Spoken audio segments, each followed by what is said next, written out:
tangles are tricky.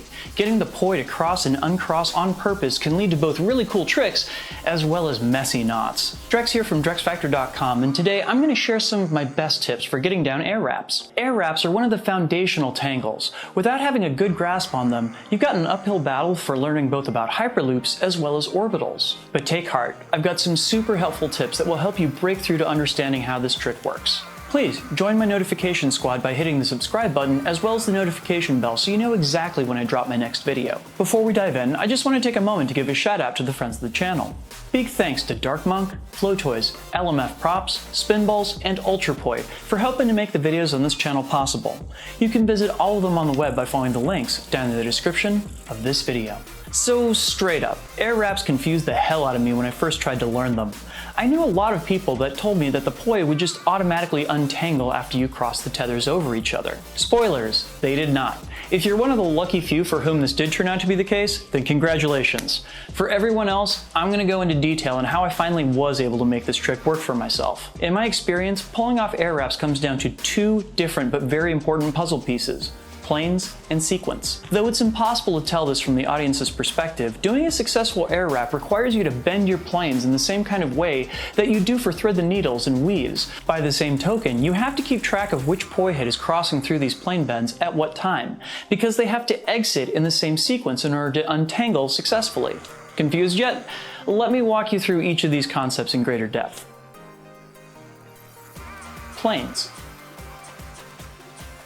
So the first thing to clarify here is that the perspective of the audience when viewing air wraps is kind of an illusion. From the front, it really looks as though the poi are always just flat against your body as they tangle and untangle. This is actually part of the magic of this trick. It should look mysterious to the audience. But when you look at it from the side, the first thing you'll probably notice is that the planes bow out both when the poi tangle as well as when they untangle. Let's take our two hands for a second and imagine that between them is a diamond, with each hand at one corner and there being a corner pointed away from us as well as a corner that is pointed towards us. Performing the air wrap is a matter of switching the planes of the poi from overlapping at the corner pointed away from us and then bending them back towards the plane pointed back at us.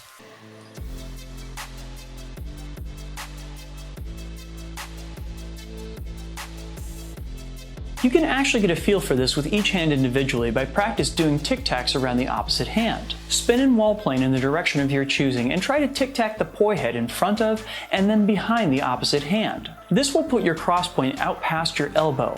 Make sure to do this with each hand spinning the poi in the same direction. Now, when you cross the poi tethers over each other, try to bend the planes back at yourself. As you can see, this can be done either with a really exaggerated angle or with a more shallow one. Okay, so that covers what the planes are doing. Now what about the sequence of the poi? Sequence. Even if you're getting your planes to bend in the right spot, you may find that the poi aren't always untangling after you've bent their planes. Why is that? Well, most likely it's because they aren't entering or exiting the air wrap in the proper sequence. The point where the poi cross over each other is something we call a nexus. Once the poi cross into the nexus, we have to start keeping track of which poi is leading. If you let the poi spinning down lead, that means that both poi will cross underneath the nexus as the plane bends.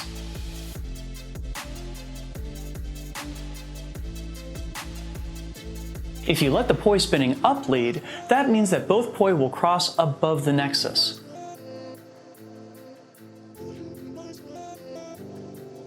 Now, there's no right answer for which you ought to do, and quite frankly, you should probably learn both of them at some point. In my case, most of the time I let the poi that's spinning down towards the ground lead and pull the other poi through the nexus behind it. One of the biggest problems I had with learning this move was that I would frequently let one poi cross the nexus but not the other one.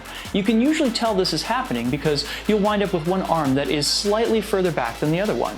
The way to fix this is to pull both poi heads back towards your belly button so they both cross the nexus and fully change plane.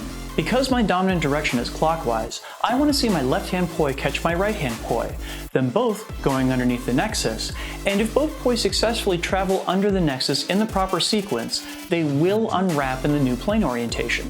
From here, most folks will let the lead poi bend back outside of the arms and allow the other poi to follow and start the whole process over again. There's also a fun exercise you can do to really reinforce the plane bending nature of this move by then doing an air wrap going from the inside corner to the outside corner. This is a great drill for really clarifying the planes as well as the sequence of the poi in the air wrap.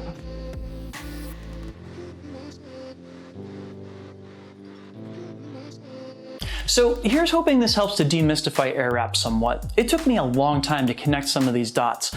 Don't get discouraged if this trick doesn't come right away. Want more tips to improve your poi spinning? Head on over to my website and download my free guide, 10 Tips to Improve Your Poi Spinning Today. It includes 10 gems that will make an immediate difference in your poi spinning, and best of all, it's completely free.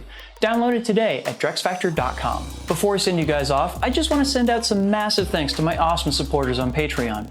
Your support is what makes this channel and the videos on it possible. If you dug this video, please leave me a like and subscribe to see more like it in the future by clicking here. Over here are some other videos that you may enjoy, including a playlist of videos that are just like the one that you just watched. Finally, if you like the work that I do and you'd like to support it on Patreon, you can either click down here or go and visit my Patreon at patreon.com/DrexFactorPoi. Thanks in advance, and peace.